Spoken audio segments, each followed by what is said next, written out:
Behind the glass walls of Chicago's tallest towers lived Ethan Whitaker, a billionaire with everything money could buy, and yet a silence so heavy it followed him everywhere. What happens when a man who has sworn never to trust again meets a woman whose quiet strength was forged in childhood battles with illness? Claire Sutton was never meant to catch his eye. She was ordinary to the world, just a secretary, just a survivor. But to Ethan, she became a mirror reflecting the life he had forgotten, steady, resilient, filled with small acts of kindness. Their story begins not with fireworks, but with a storm. A rumor spreads, DNA secrets are whispered, and suddenly, the fragile bond between them is tested by the weight of both scandal and failing health. How do you hold on to love when your body may betray you, and when the world insists you don't belong together? This is not just a love story. It is a story about scars, about second chances, about finding light in the most ordinary of places. If you believe in the power of love to heal, don't forget to like, share, and subscribe to our channel. Let's begin this journey together. Behind every perfectly pressed suit and every headline calling him a billionaire, Ethan Whitaker carried a silence so heavy it pressed against the tall glass walls of his Chicago office. The city looked in on him, but no one ever truly saw him. From Michigan Avenue to the lakefront towers, his name carried weight. Yet the man himself moved through gatherings like a shadow carved from polished stone. The night of the Field Museum Gala was no exception. The museum's marble floors gleamed under chandeliers, each crystal scattering light across gowns and tuxedos. Guests arrived in chauffeured cars, their laughter echoing in practiced tones. Ethan stood near an ancient fossil display, his frame tall and composed, his dark suit tailored so sharply it seemed a shield as much as clothing. Conversations flowed around him, but he remained apart, answering handshakes with polite brevity, offering nods that closed doors instead of opening them. From the outside, it looked effortless, a billionaire at ease in the city's most exclusive circles. Inside, every word he spoke was measured, every glance calculated. Trust had been stolen from him years ago, and since then, he had learned the art of building invisible walls. He lived behind them, safe yet profoundly alone. Tonight was supposed to be no different. He would show up, exchange the necessary pleasantries, make a donation large enough to warrant a mention in the program, and disappear before midnight. That was how Ethan managed the public world, controlled, detached, untouched. And then she appeared. Claire Sutton did not belong to the swirl of Chicago high society, and perhaps that was what made her presence impossible to ignore. She was not draped in jewels or satin. Instead, she wore a simple navy dress, modest in cut, but graceful in the way it moved with her steps. Her brown hair, loosely gathered at the nape of her neck, softened her profile. She did not enter the museum like someone eager to be noticed. She came in quietly, with the air of someone who had fought for her place in the room and still wondered whether she should take up space at all. Claire was there in a professional capacity, assisting the foundation as a temporary secretary. To the other guests, she was invisible, another staff member in the background. Yet her calm demeanor drew Ethan's attention in a way the glitter of diamonds never could. He noticed the way she guided an elderly couple toward their seats, her hand steady at the woman's elbow. He caught the curve of her smile when she reassured a nervous young volunteer arranging programs. Small things, almost ordinary. Yet, in this hall of performance, they shone with rare authenticity. Then it happened. A man in his 70s stumbled near the refreshment table, tripped by the slick edge of a carpet runner. Glass tilted dangerously from his hand. Before anyone else could react, Claire was there.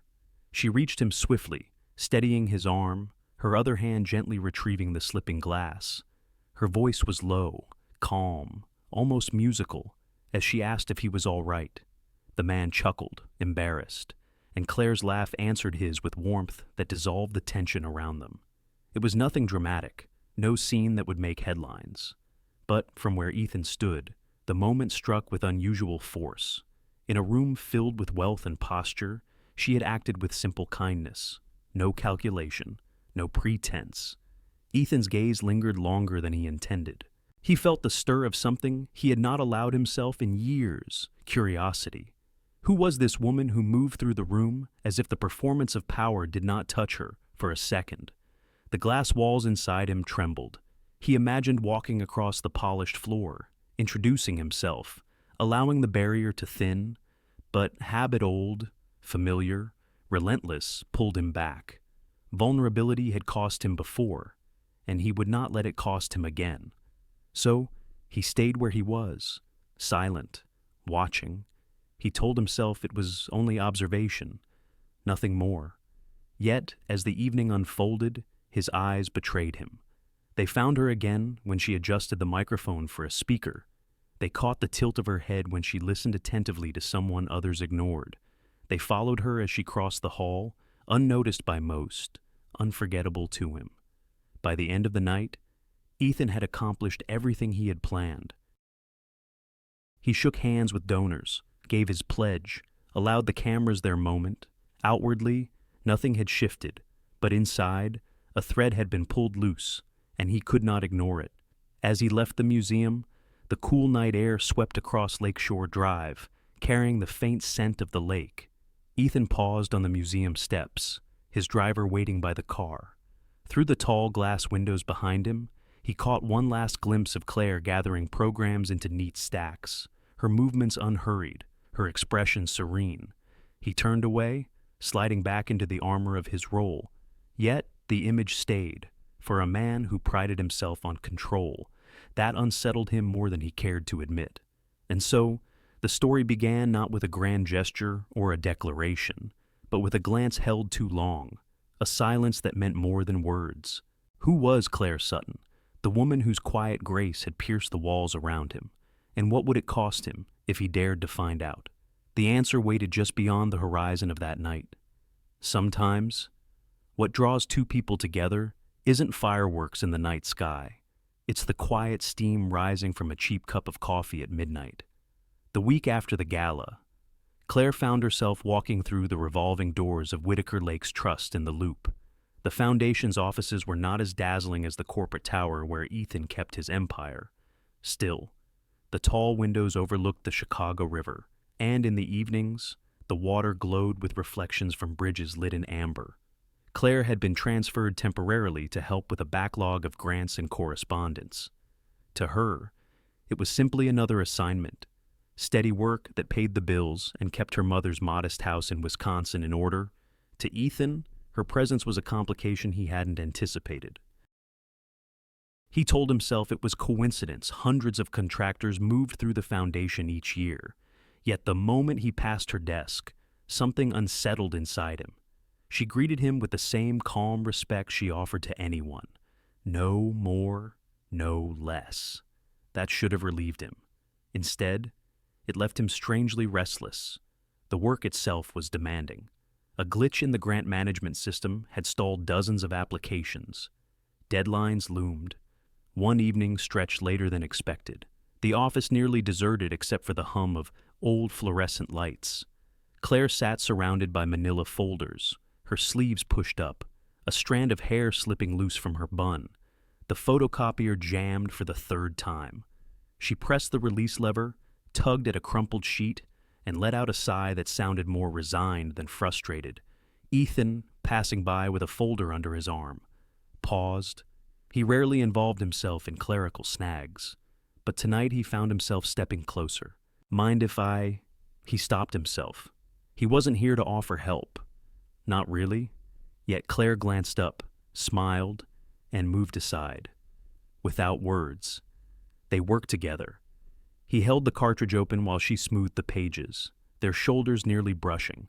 When the machine sputtered back to life, it printed with a stubborn rhythm that almost resembled relief.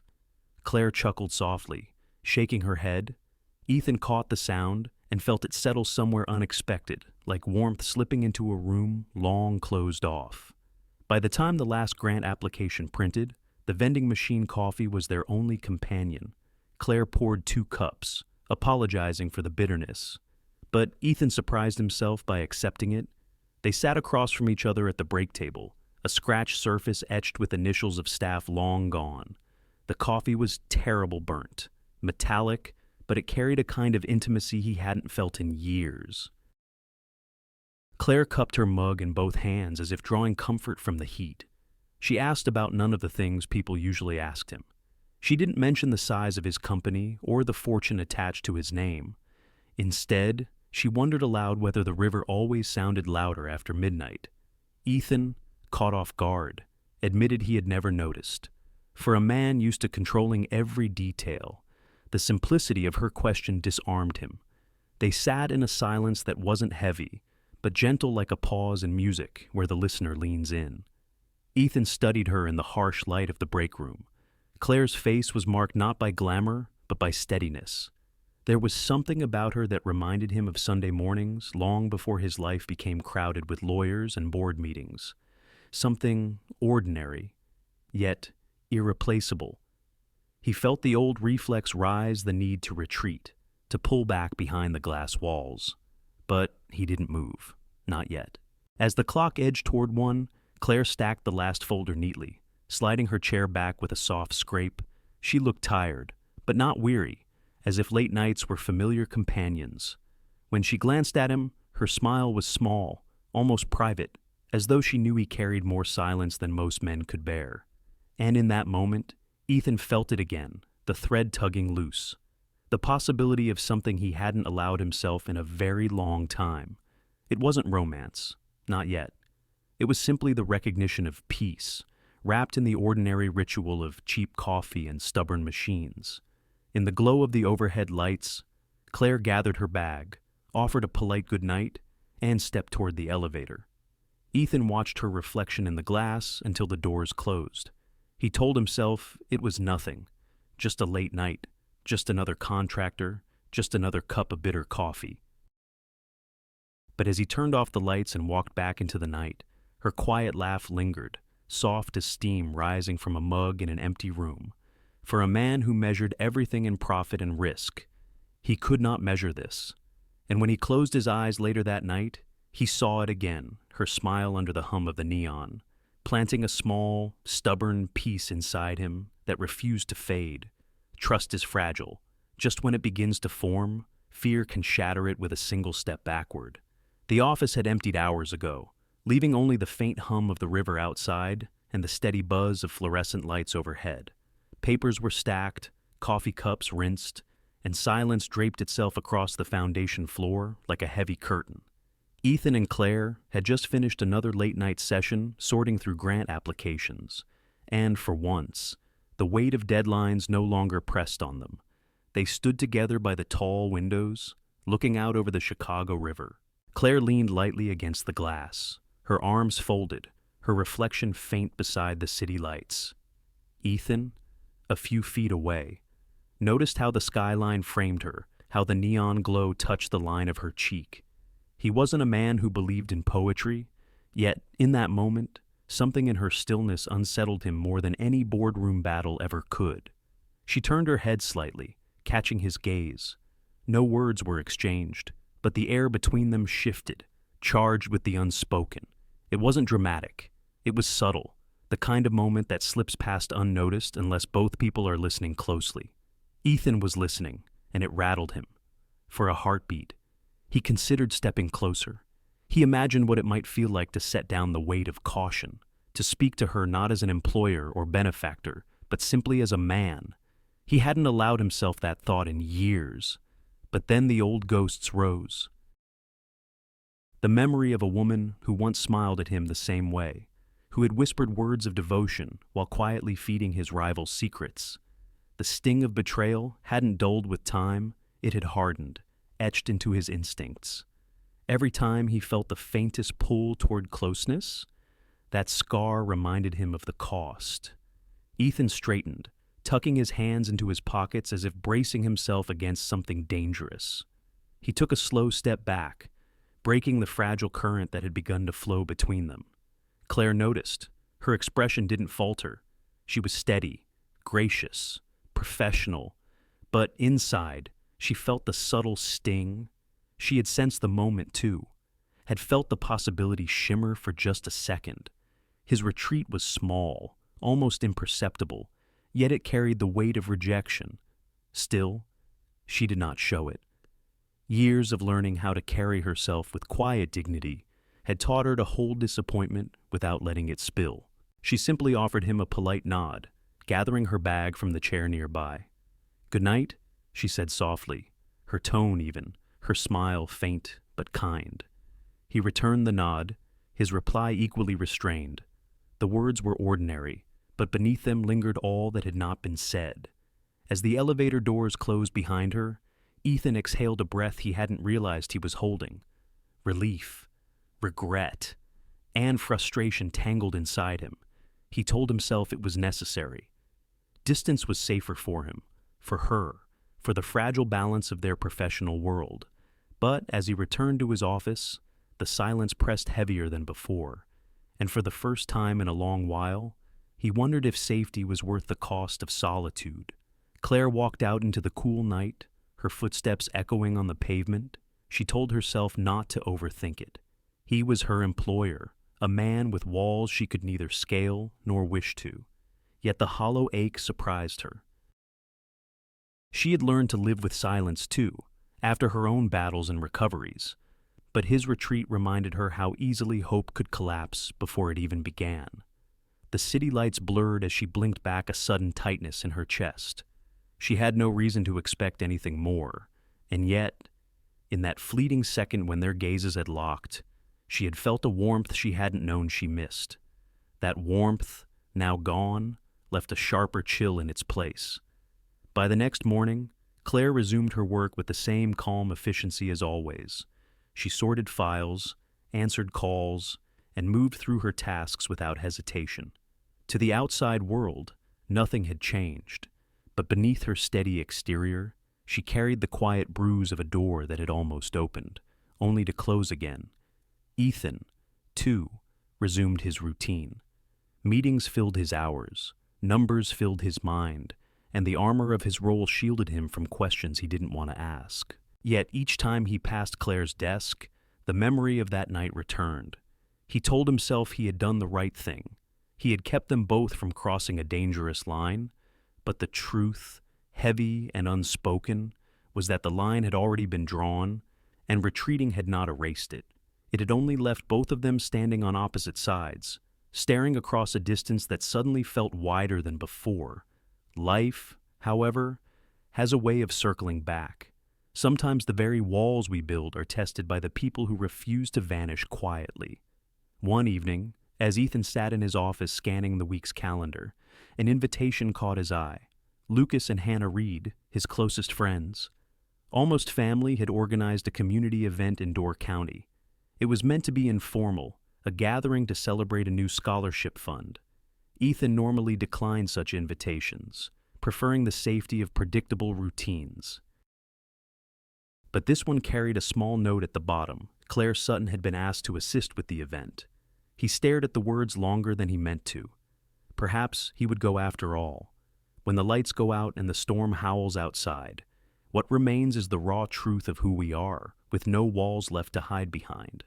The invitation from Lucas and Hannah had drawn Ethan north, away from the glass towers of Chicago to the quieter stretches of Door County.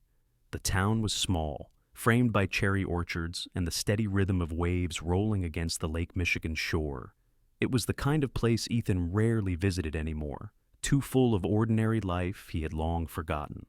The community hall buzzed with voices as neighbors gathered for the scholarship celebration. Paper banners fluttered in the breeze each time the doors opened, letting in the scent of rain carried from the lake. Claire moved easily among the tables, checking lists, handing out programs, steadying details the way she always did with quiet competence. Ethan saw her before she saw him. For a moment, he lingered at the doorway, watching how she guided a group of students toward the stage, her hands sure and gentle. His chest tightened with something he did not name. The first rumble of thunder rolled across the horizon just as the speeches began. At first, no one paid much attention. Storms were common here, and the old hall had weathered many. But within minutes, wind pressed against the windows, rattling them in their frames. Rain came hard, slanting sideways, loud enough to swallow the sound of applause. Then the lights flickered, and went out. A hush spread across the hall, broken only by the storm battering outside. For a second, uncertainty held everyone still. Then Claire stepped forward, her voice calm, cutting through the confusion. "Let's move the files and equipment to the back," she said, already lifting a box of documents. "Keep them dry until the power comes back." Ethan didn't think. He crossed the room, taking another stack from her hands. Their eyes met briefly in the dim light, hers steady. His unexpectedly intent. Without words, they began moving together, guiding others, turning chaos into order. Flashlights appeared, a few candles were lit, the storm raged, shaking the walls. But inside, a quiet rhythm took hold. Claire carried boxes to higher shelves. Ethan helped an elderly man down the steps to safer ground. Neighbors worked shoulder to shoulder, and through it all, Ethan found himself following Claire's lead. When the worst had passed, the roads were flooded, power remained out. The hall could not hold them all through the night, and families began scattering to nearby shelters and homes. For Claire and Ethan, the only option left was the old cabin by the lighthouse, a structure barely remembered except as a relic of summer gatherings. The cabin smelled faintly of cedar and salt, the air damp from years of disuse. They lit a small fire in the stone hearth, its glow reaching only halfway across the shadowed room. The wind howled outside, rattling the shutters, yet the fire brought a fragile warmth. They sat across from each other, silence filling the spaces where conversation might have gone. Claire rubbed her hands together, then draped a worn blanket across her knees. Ethan leaned back, his posture still controlled, though his eyes betrayed the fatigue of the day. It was strange, being alone together without the boundaries of an office or the distractions of a city. Here, there were no suits, no headlines, no tasks to shield them, only two people caught in a storm, listening to the same restless wind. Claire glanced at the mantel, where an old brass key rested, tarnished by time. She picked it up, turning it in her fingers. "Left behind, maybe," she murmured, more to herself than to him. The firelight caught the edges, making it glint despite the rust. Ethan watched her, the image etching itself into his memory, her profile outlined by the glow, the key shining faintly like a question neither of them dared ask. For the first time in years, he felt stripped of pretense. There was no way to retreat behind glass walls here. The storm had forced them together, and in the fragile cocoon of the cabin, every silence spoke louder than words. Outside, the wind battered the lighthouse, but inside, the key glimmered in Claire's hand as if it carried some unspoken promise. And Ethan, against every instinct to withdraw, did not look away. Scars don't always show on the skin. Some rest deep inside, carried in silence until someone dares to ask.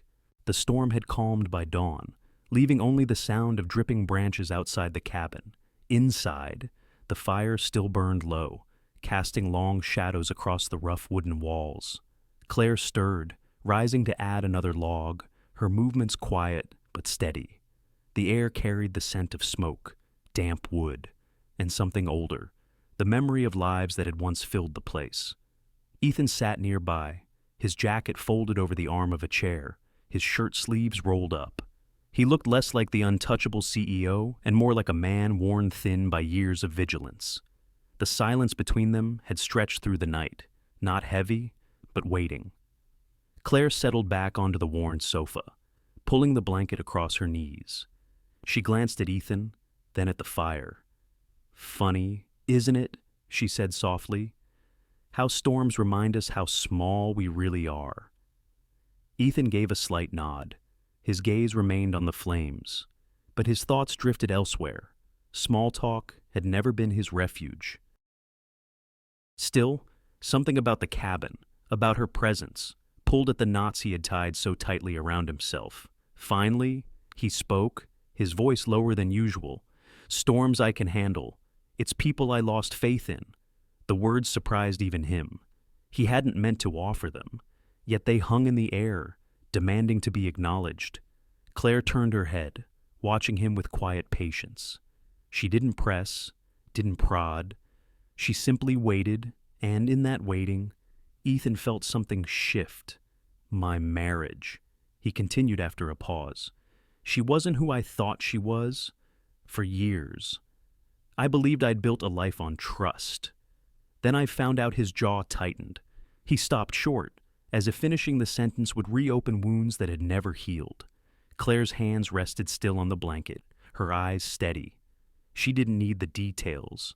The broken edges in his tone told the story. I built walls after that, Ethan said finally.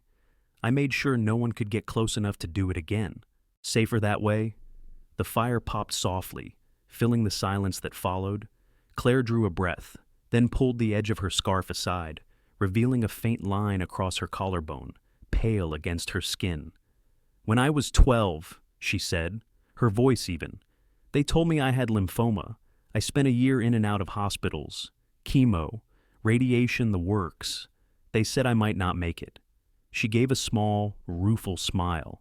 But I did. I survived. Left me with a few reminders, though. She gestured to the scar, then let the scarf fall back. Ethan's eyes lingered, not out of pity, but with a kind of reverence.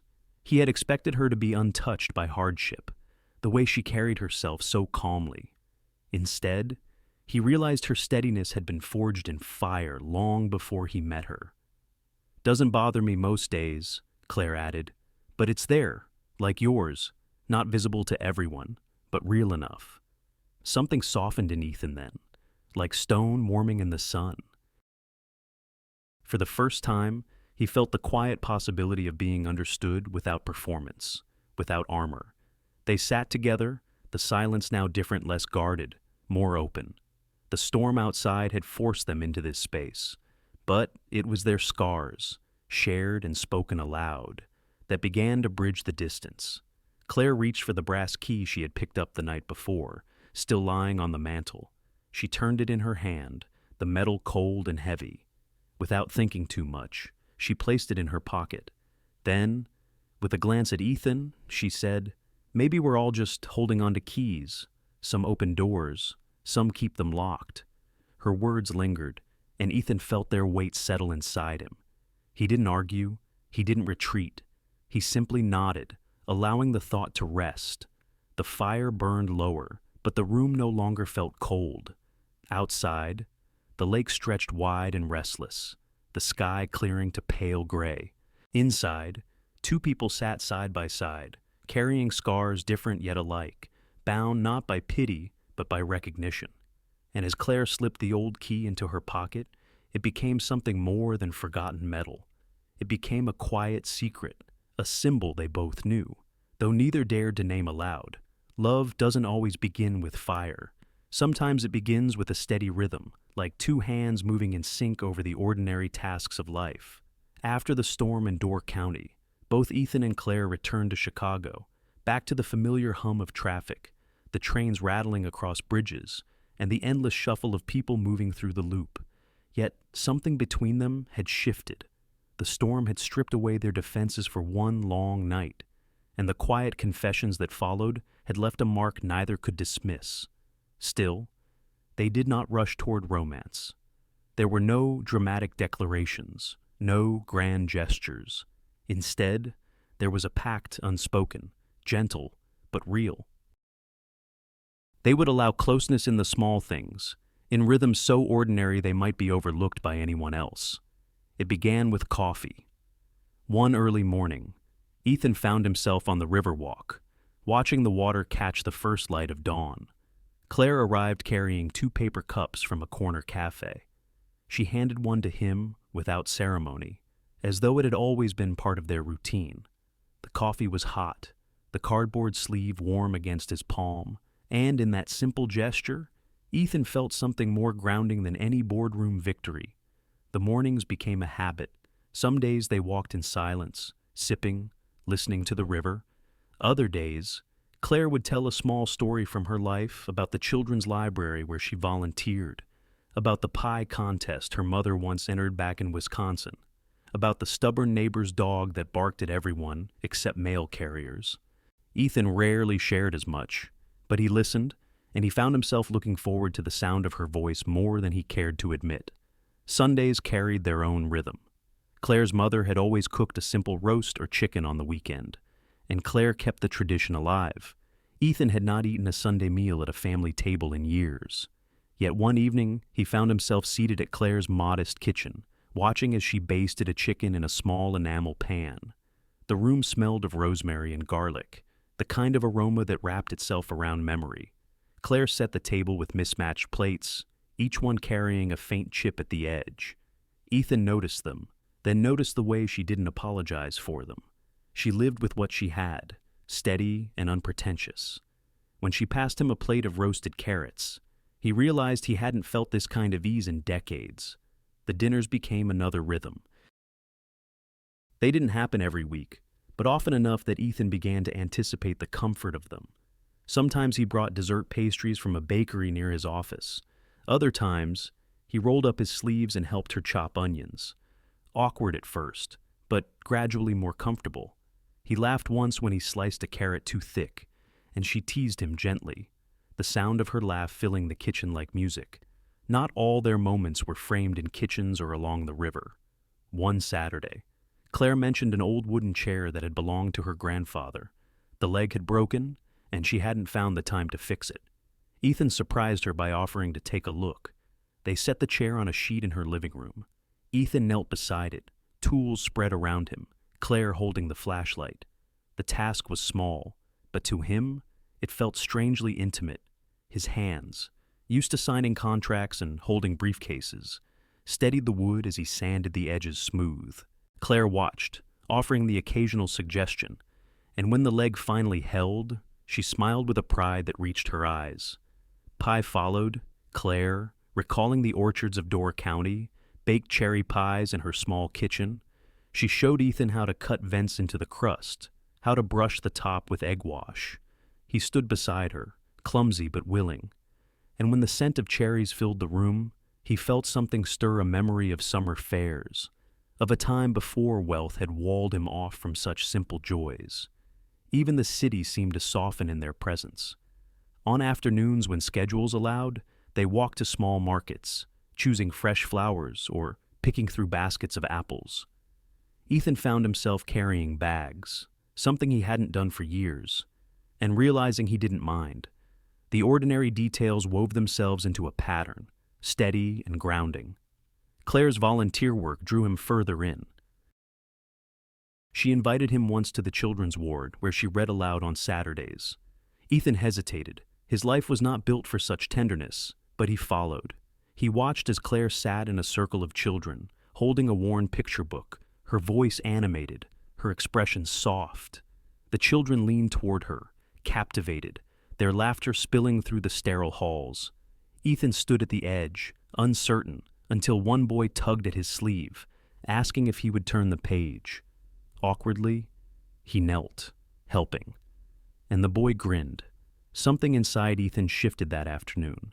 He had built an empire, yet in that simple act of holding a book for a child, he felt more human than he had in years. Through these small moments, a quiet intimacy grew. It was not romance in the way movies promised. It was steadiness. It was trust rebuilt in the daily rhythm of life. Coffee, meals, repairs, laughter shared over pie crusts and miscut carrots. For Ethan, each detail chipped away at the glass walls. He still carried his scars, still fought the instinct to retreat, but with Claire, the silence felt less heavy.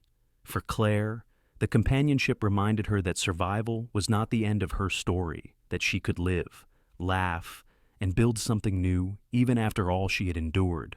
They never spoke of love, not yet. The word would have been too large, too fragile.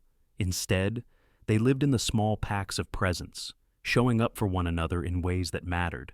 But peace has its own fragility. One evening, as Ethan returned to his apartment, the doorman handed him a folded newspaper. On the front page, under the lifestyle section, a headline caught his eye. "The Billionaire and His Secretary Rumors Stir in Chicago's Social Circles." It was nothing more than speculation, a photograph of him leaving a market with Claire carrying a bag of apples. But as he stared at the words, He felt the familiar chill of scrutiny crawl back into his bones. Whispers had begun.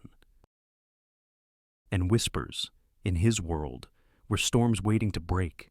Sometimes the cruelest storms are not made of thunder and rain, but of rumors and whispers that cut deeper than lightning ever could. It began quietly, the way storms always do. A whisper on a blog no one respectable claimed to read. A grainy photograph of Ethan and Claire leaving a market together. Apples in a brown paper bag.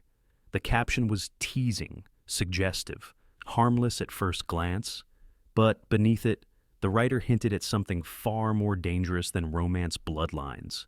The post claimed that according to a leaked DNA database, Claire Sutton might share paternal markers with Ethan Whitaker. The writer speculated that she could be a half-sister, the product of an affair from Ethan's late father's younger years in Wisconsin. The piece had no evidence beyond insinuations, but gossip needs no foundation to take root. Within hours, the rumor spread. Screenshots circled social media. By morning, emails flooded the foundation's inbox. Reporters began calling, not asking about the scholarship program or the hospital donations, but about family trees and genetic links. Ethan saw the headline at his desk, "The Billionaire and the Secretary Family." His jaw tightened as he read the words, each one slicing at the fragile balance he and Claire had been building. Margot Ellison's voice on the phone that afternoon was the final blow. Margot had been a patron of the arts and a supporter of the Whitaker Foundation for decades. She called under the guise of concern, her tone syrupy but laced with judgment. "Ethan," she said, "I remember your father in his younger years. He spent time in Wisconsin, didn't he? Wouldn't it be prudent to clarify matters before this damages your reputation further?" Her words stirred old shame Ethan didn't know he still carried. His father had indeed traveled often, and though Ethan had no reason to believe the rumor, doubt slipped through the cracks like water seeping under a door. The board of the foundation called an emergency meeting. Members spoke of liability, of scandal, of how even the suggestion of impropriety could jeopardize donations. Ethan listened, stone-faced, while inside him a storm roared. Through it all, Claire remained steady on the outside. She answered emails, took calls, kept the office running, but each time she opened her laptop and saw another article, her stomach tightened. It wasn't the scandal that hurt her most. It was the look she had caught in Ethan's eyes the moment he first read the rumor. Not trust, not faith, but fear. One evening, she found him alone in his office, the city lights bleeding through the glass behind him. He looked older, wearier, as though the weight of the world pressed harder than ever. "We can face this," she said quietly. "We know the truth." But Ethan shook his head. "The truth doesn't matter if the world refuses to believe it, and I won't let you be destroyed by standing too close to me." His words were meant to protect, but to Claire, they landed as rejection. Her chest tightened. She had survived cancer, years of isolation, the slow work of rebuilding a life. She could endure almost anything except the retreat of someone she had begun to trust. Still, she kept her dignity. She gathered her things, stood tall, and left the office without argument. Yet, inside, her heart splintered. That night, Ethan lay awake in his penthouse, staring at the ceiling. He told himself he had done the right thing, shielding her from the storm. But the silence in the apartment was unbearable. Every detail of their shared routines, coffee cups, pie crusts, laughter over broken chair legs echoed in his mind like ghosts. Claire, meanwhile, packed a small bag and boarded a bus to Wisconsin. She needed answers not for the tabloids, not for the foundation, but for herself. She needed to know if her life, already marked by so much struggle, now carried the weight of a secret she had never asked for. The bus rolled past dark fields and orchards, the moonlight silver on the lake. Claire leaned her forehead against the window, her reflection pale against the glass. She thought of Ethan's face, the guarded sorrow in his eyes. She thought of the way he had stepped back, not once, but again and again, each time when closeness threatened to break through his walls. The pain was sharper now because she had allowed herself to hope, and hope, once fractured, leaves scars deeper than fear. In Chicago, reporters gathered outside the foundation's glass doors. Donors threatened to withhold checks until clarity was offered. Ethan stood before the board, his voice measured, assuring them he would handle it. But inside, the storm raged louder. He had built an empire on control, yet here he was, undone by whispers he could not silence. And through it all, one truth gnawed at him in pushing Claire away. He had not protected her. He had abandoned her. In Wisconsin, Claire stepped off the bus, the air cooler, the streets quieter. She walked past the church where her mother once sang in the choir, past the orchards heavy with fruit, until she reached the small house where she had grown up. The porch light flickered faintly. A beacon in the night. She drew a breath, steadying herself. It was time to ask questions she had never dared ask before. Behind her, the lake stretched vast and unyielding, waves breaking against the shore with the force of a storm not yet spent.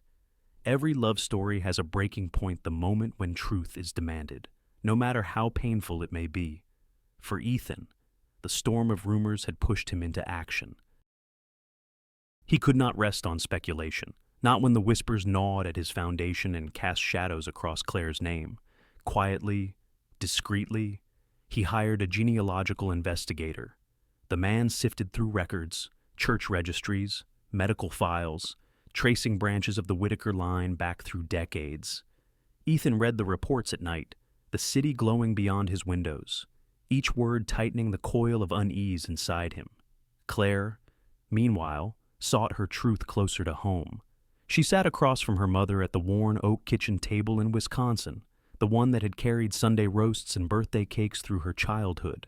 The house smelled of coffee and cinnamon, familiar comforts against the tremor in her voice. "Mom," Claire said, steady but low, "I need to know. Was Dad really my father?" Her mother's eyes flickered, and for a long moment, silence filled the space between them. Finally, she reached for Claire's hand, her touch trembling. "We couldn't have children naturally," she confessed. "Your father and I wanted you more than anything. We went through a donor program, anonymous, confidential. We never spoke of it because it didn't matter. You were ours in every way that counted." The words fell like stones in water, rippling outward, relief, confusion, anger, tenderness. They all collided inside Claire. She pressed her hand to her temple, trying to absorb the truth. "So," she whispered, "there's no connection to the Whitakers." Her mother shook her head firmly. "None. Whoever started that rumor was cruel or careless. You are my daughter. That's all that matters." Later that week, an email from the DNA testing service confirmed the error. A mislabeled sample, a clerical mistake. They issued an apology, bland and professional, but the damage had already been done. Reputations frayed, trust shaken. Ethan received the news in his office, the investigator's report on his desk, the service's apology glowing on his screen. The relief should have been clean, but it wasn't. Instead, he felt the weight of all the doubt he had carried, all the ways he had pulled back from Claire when she needed him close. He closed his eyes, the beginnings of a headache pressing at his temples, and then, suddenly, a sharp ache spread through his chest, radiating toward his arm. He gripped the edge of his desk, his breath catching. It passed after a minute, but left behind a chill. He had ignored the palpitations for months, blaming stress. Now, he wasn't so sure. Claire, back in Chicago, sat in a clinic waiting room with a thin paper bracelet around her wrist. She had gone for routine blood work, something she had done for years as part of her survivorship care. But this time, the doctor's expression was cautious. A few counts were off. Nothing definitive, but concerning enough to warrant further tests. She left the clinic with the city spinning around her, traffic lights blurring through unshed tears. She had faced illness before, but facing it now, when she had just begun to let someone in, felt unbearable. That evening, Ethan called. His voice was measured, almost too steady, the way it became when he was holding something back. "They've cleared your name," he told her. "The DNA story was false. It should be over now." Claire listened, relief mingling with exhaustion. "And you?" she asked quietly. Ethan hesitated. For a moment, he wanted to confess the tightness in his chest, the fear he hadn't spoken aloud. But habit won. "I'm fine." He lied, though his breath still caught at the memory of pain. She didn't press, just as he didn't press when she said nothing about the clinic. Two people carrying secrets, both believing silence would spare the other. Days later, their truths converged. Ethan collapsed briefly during a meeting, the room spinning before his vision cleared. Doctors ordered test scans, monitors, the possibility of intervention. Words like arrhythmia and ablation entered his vocabulary. Claire, too, was called back for further testing bone marrow scans. Another round of labs. The doctor's words echoed, "We just need to be cautious."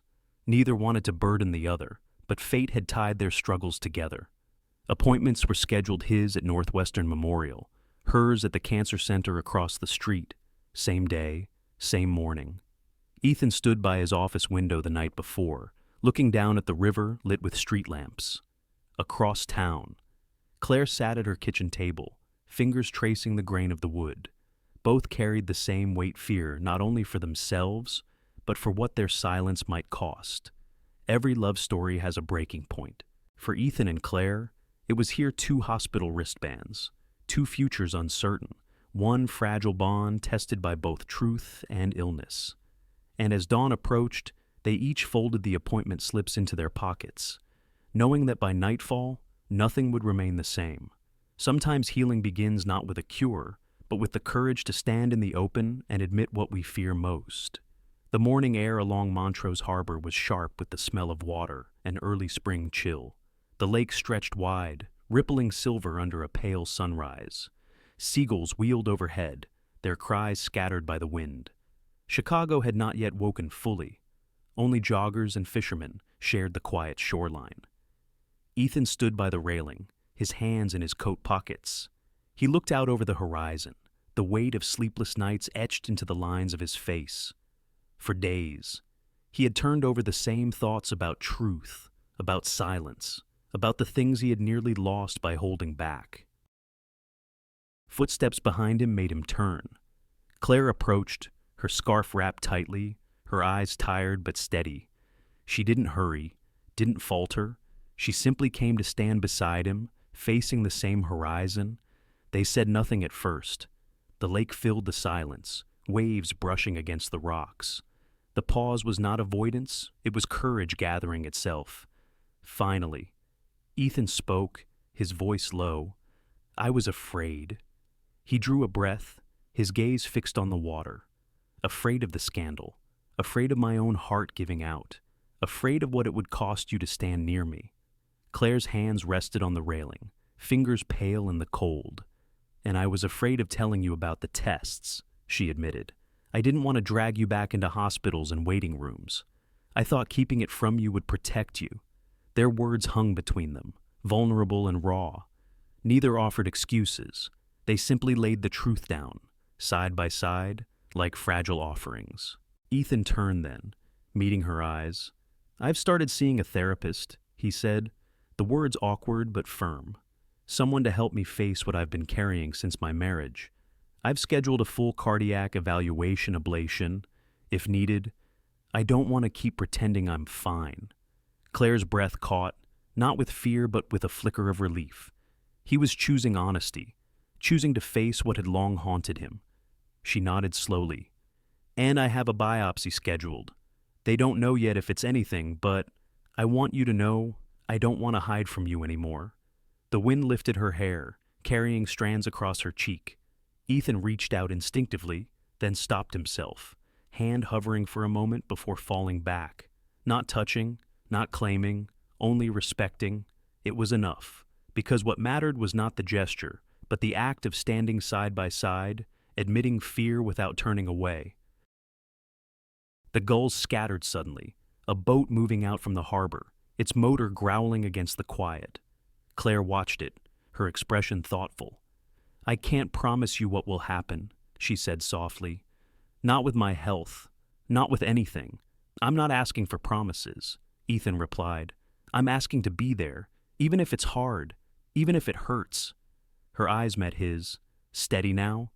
Then be there. The simplicity of her words struck deeper than any vow. He didn't pull her into an embrace. She didn't lean against him.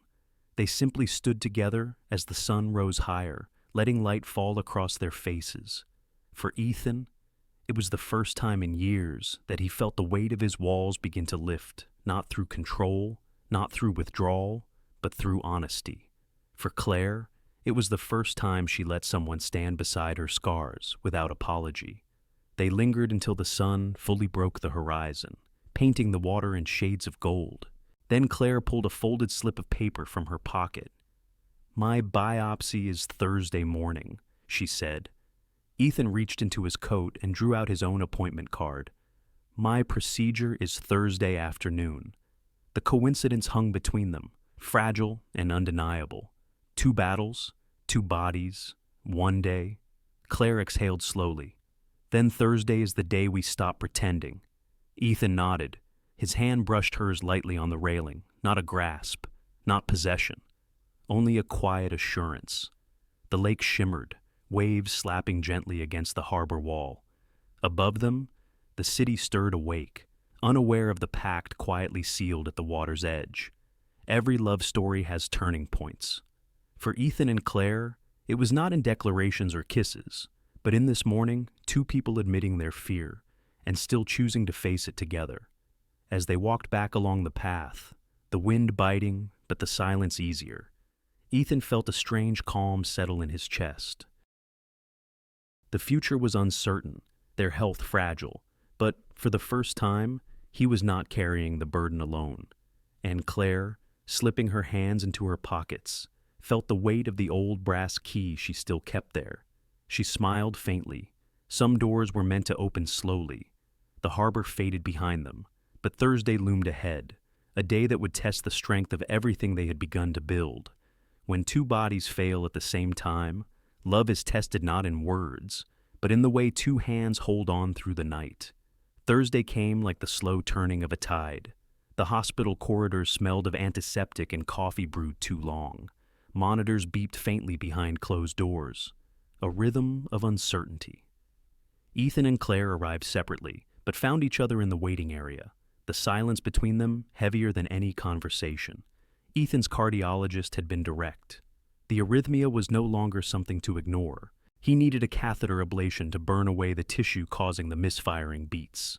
If that failed, an ICD, a device to shock his heart back into rhythm, would have to be implanted. The words had landed like stones in his chest, each syllable reminding him how fragile his carefully built life really was.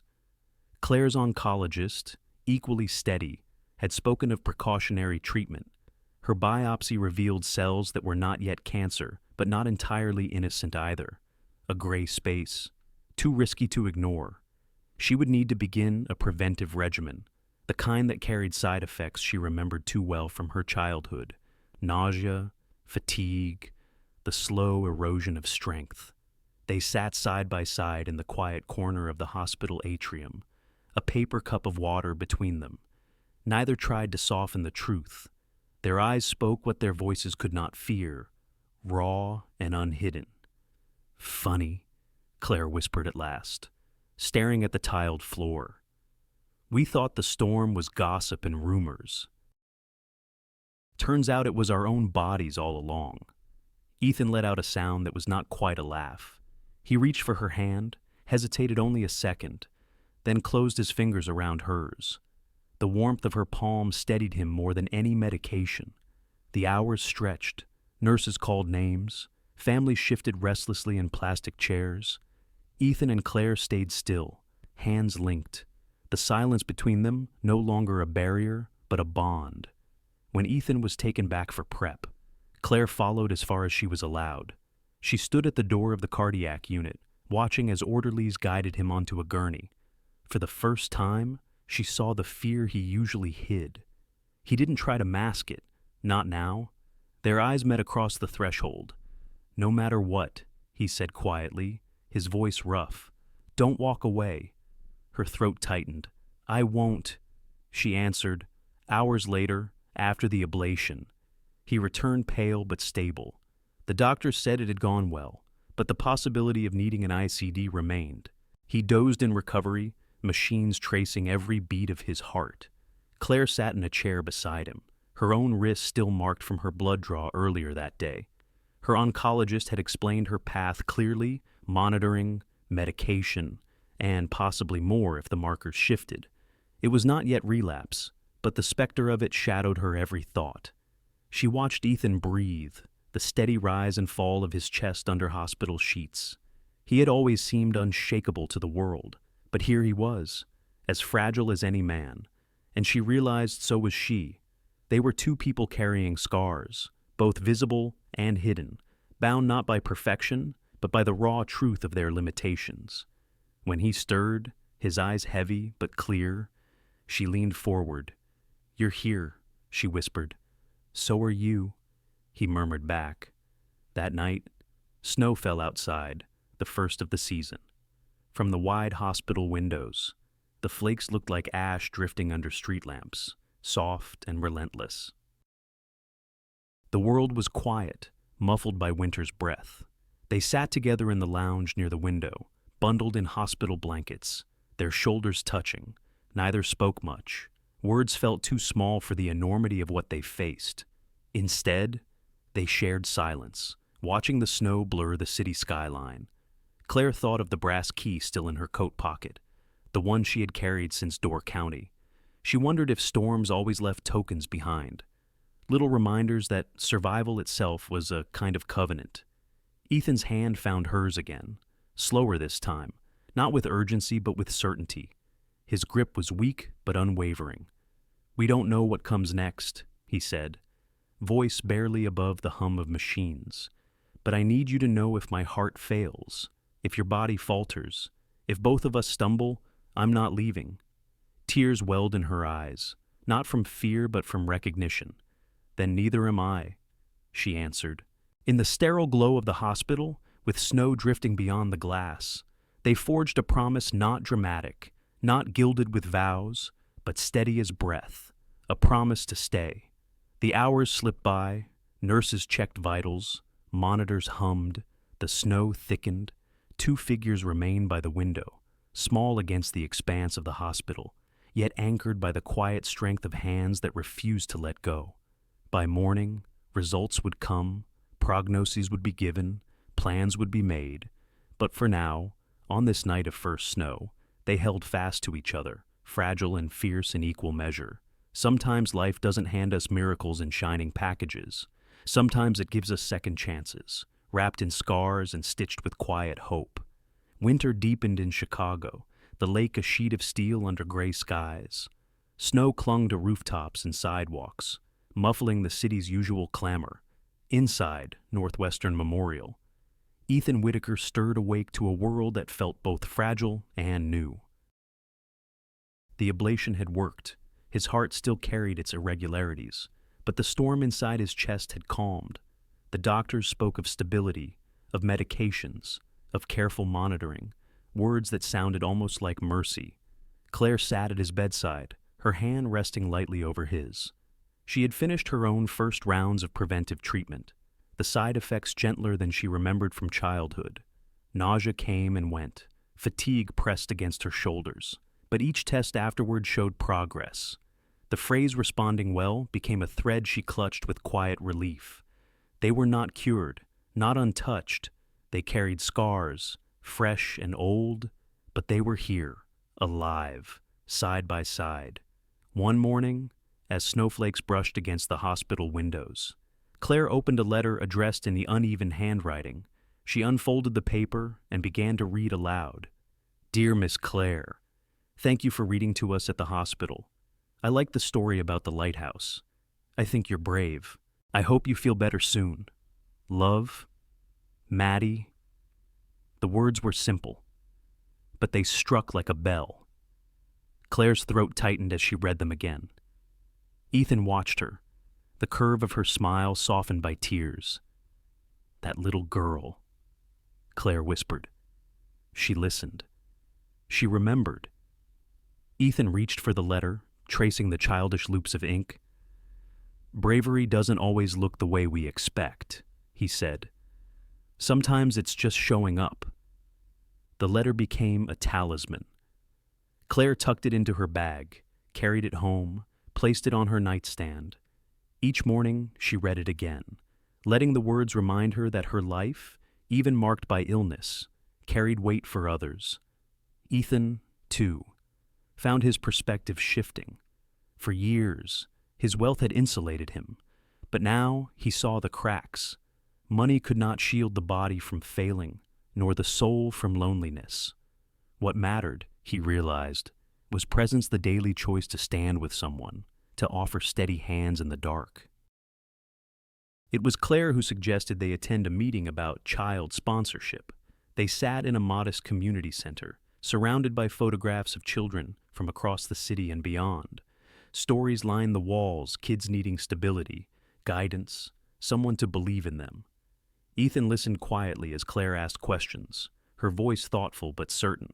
She spoke of how children facing hardship needed not just resources, but steady love. As she spoke, he watched her, the way her eyes lit with conviction, the way her hand rested on the table with calm authority. By the end of the meeting, they signed papers to become long-term sponsors. A small step, yet one that felt monumental. Weeks later, they received their first letters from the children they supported. Drawings of houses, stick figures, and lopsided suns filled the pages.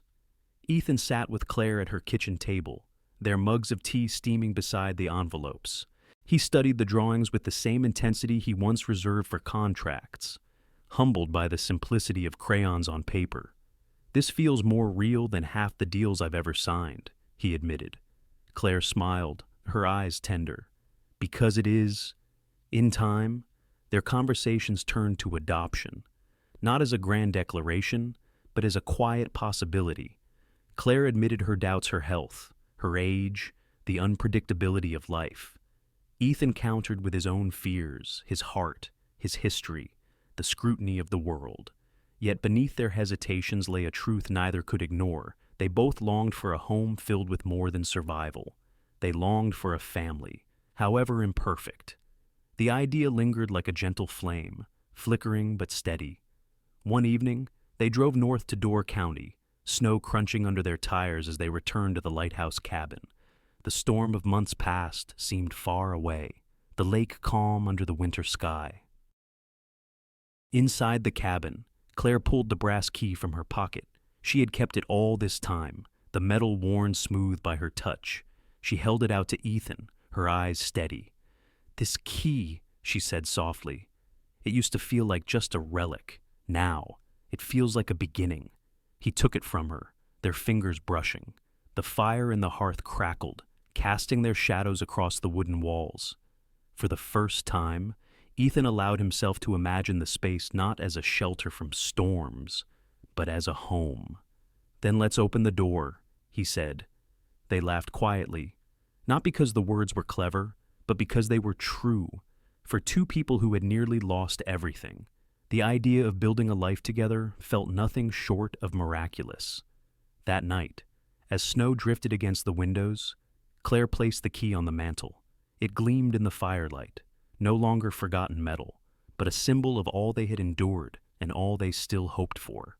They sat together on the old sofa, her head resting lightly on his shoulder, his arm curved protectively around her. The future was uncertain, hearts could falter, cells could rebel. But tonight, they had been given the gift of life, fragile yet fierce. And that was enough. Love doesn't promise forever. It promises today and the courage to choose each other again when tomorrow comes. Autumn in Door County carried a beauty that words could never quite capture. The orchards burned red and gold. The air carried the crisp sweetness of fallen leaves, and the lake stretched wide and cold, its waves flecked with light. For Ethan and Claire, the season marked not an ending, but a beginning. The old lighthouse cabin, once a refuge in a storm, now stood transformed. The roof had been mended, the shutters repainted, the hearth scrubbed until it gleamed. Ethan had overseen the repairs with quiet determination, his once polished hands now bearing calluses from sanding and painting. Claire added her touch with curtains stitched by hand, shelves lined with donated books, and a rug woven in deep autumn colors. What had been weathered and forgotten was now warm and alive. On the first Saturday of October, the cabin opened its doors not as a shelter, but as a community library. Word had spread through the town. Children came with sticky fingers from caramel apples, clutching their parents' hands. Older residents shuffled in with careful steps, eager for a place to gather as the evenings grew longer. Claire greeted them all with her steady smile. She guided children toward the shelves where picture books waited, their spines bright with promise. Ethan arranged chairs in a circle near the fire, his tall frame bending as he helped an elderly man find a comfortable seat. When the time came, Claire sat with a book in her lap, her voice carrying over the crackle of the fire. The children leaned forward, wide-eyed, their laughter bubbling when she made the characters come alive. The older listeners smiled too, some closing their eyes as if carried back to stories from their own youth. Ethan watched from the side, the sight stirring something in him that no boardroom triumph had ever touched. He remembered the first time he had seen her with children at the hospital, her voice gentle, her presence steady. Now, here she was again, offering not just stories, but belonging. When the reading ended, applause rose not loud, but warm, like the sound of leaves brushing together in the wind. Claire's cheeks flushed, her eyes bright. She looked toward Ethan, and in that glance, he felt the weight of every choice that had led them here. Later, as the visitors trickled out, leaving the cabin filled with the scent of apple cider and wood smoke, Ethan and Claire stood together at the doorway. The lake stretched before them, its surface rippling in the fading light. Claire reached into her pocket and pulled out the brass key. She placed it in Ethan's palm, her hand lingering over his. "This doesn't feel like a secret anymore," she said softly. "It feels like home." Ethan closed his fingers around the key, his voice low. "Then, let's keep opening the door. Every day." The lighthouse stood tall above them, its tower weathered but resolute. As evening deepened, the light flickered to life, casting its beam across the water. The glow swept slowly, steadily, cutting through the dusk.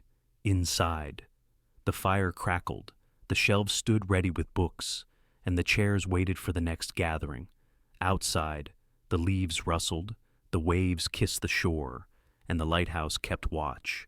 They did not speak of forever, they did not need to. Their love was not a grand vow shouted to the wind, but a daily act, a meal shared, a hand held, a story read aloud to a child. It was steady, imperfect, resilient. As darkness settled, Ethan slipped his arm around Claire's shoulders, drawing her close against the autumn chill. She leaned into him, her head resting lightly against his chest. Together, they watched the beams sweep across the lake, again and again, unwavering, and in that quiet moment, they both knew whatever storms might come, the light would guide them. The lighthouse glowed, the key rested safe in Ethan's pocket, and the lake whispered against the shore a promise that love, chosen again and again, would continue to shine. Life rarely unfolds the way we plan. Ethan and Claire's story reminds us that even behind wealth, status, or calm appearances, people carry scars, some visible, others hidden deep within. We often believe those scars make us weaker, but in truth, they are proof of our survival. They shape our capacity for empathy, for forgiveness, and for love that is real. This story is not about grand gestures, but about the quiet choices we make every day, showing up for someone, listening without judgment, offering kindness without expecting return. Love at its truest is not fireworks, it is endurance. It is waking up each morning and choosing to walk beside another person, even when storms rise, even when health falters, even when the world whispers doubts. As we grow older, we understand more clearly that life's greatest treasures are not measured in possessions or years, but in the courage to love again, in second chances, and in the ordinary moments that shine brighter than any headline. So, perhaps the lesson is simple. Open your heart, even with scars. Choose love, not perfect, not forever, but faithful for today. That choice, repeated daily, can light the darkest path. Thank you for spending your time with this story. We hope Ethan and Claire's journey touched your heart and reminded you of the quiet strength love can bring. If this story spoke to you, please don't forget to like, share, and subscribe to our channel. Your support helps us continue creating stories that inspire and heal. We look forward to sharing the next journey with you.